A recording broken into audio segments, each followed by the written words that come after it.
বিএনপির অতি উৎসাহী ভাইরা আপনাদেরকে বলছি, সাবধান হয়ে যান। সুর কিন্তু বেশি ভালো না। আপনারা যত খুন খারাপি করবেন আপনাদের দলকে আরও তত বেশি দূরে ঠেলে দেবে। তত্ত্বাবধায়ক সরকার, আমি অন্তর্বর্তী সরকার বলবো না, আমি ডাক নামেই ডাকবো। যারা অন্তর্বর্তী বলতে তৃপ্তি পান তারা ডাকেন, কিন্তু আমি ডাক নাম ধরেই ডাকবো। তত্ত্বাবধায়ক সরকার কিন্তু বিএনপির উপর নজরদারি করছে। এই সরকার যাদের কাছে এই দেশকে নিরাপদ মনে করবে তাদের কাছে ক্ষমতা হস্তান্তর করবে। প্রয়োজনে নতুন দল তৈরি করে তাদের কাছে ক্ষমতা হস্তান্তর করবেন। দেখুন তার নমুনা। যে মানুষ বলছে কিছু কিছু জায়গায় যে আসলে এই আন্দোলনের যে সুফল বা আন্দোলনের যে এই আন্দোলনের যে আসলে সফলতা সেটা অন্য কেউ ছিনতাই করে নেবে কিনা, এই আশঙ্কা কি আপনারা কখনো অনুভব করেছেন যে আসলে আপনারাই সফলতা আনলেন, শিক্ষার্থী সমাজ এটা সফলতা আনলো, সেটি অন্য কোনো রাজনৈতিক দল, সেটি বিএনপি হোক কিংবা জামায়াত ইসলামী হোক কিংবা অন্য দল হোক, তারা আসলে ছিনতাই করে নিতে পারে কিনা, এই আশঙ্কা আছে কিনা?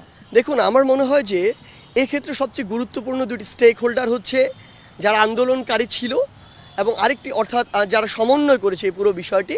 আরেকটি গুরুত্বপূর্ণ স্টেক হোল্ডার হচ্ছে পুরো বাংলাদেশের মানুষ।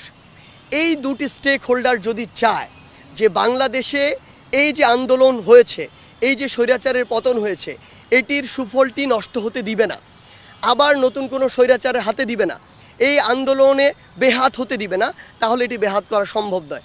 আমরা আমাদের জায়গা থেকে স্পষ্ট বলি, বাংলাদেশের মানুষ যদি চায় যে এক্ষেত্রে আমরা এগিয়ে আসি, বর্তমান তরুণ প্রজন্ম, ছাত্র সমাজ, আমরা আমাদের জায়গা থেকে তাদের ওই দাবিটিকে আসলে উপেক্ষা করতে পারবো না, আমরা এগিয়ে যাব। শেখ হাসিনা পালিয়েছে, তার নেতাকর্মীরা বাড়িঘর ছেড়ে গা ঢাকা দিয়েছে। এই সুযোগে আপনারা বাড়িঘর ভাঙছেন, আগুন দিচ্ছেন, এর মধ্যে কোনো বাহাদুরি নাই। এটা কাপুরুষের কাজ। আপনাদের বাহাদুরি দৌড় কোন পর্যন্ত তা বাংলাদেশের মানুষ 15টি বছর উপলব্ধি করেছে। তার প্রমাণ দেখুন। এখন তো আর গুলির ভয় নাই, পারলে কোনো কিছু করে দেখান। আপনারা যদি না পারেন, প্রয়োজনে জামাতকে সাথে নিয়ে সারা বাংলাদেশে দুর্বার আন্দোলন গড়ে তুলুন। এই খুনি হাসিনা, স্বৈরাচার হাসিনা, ব্যাংক ডাকাত, শেয়ার বাজার ধ্বংসকারী ও দেশদ্রোহী, এরা 57 জন সেনা সদস্যকে হত্যা করেছে।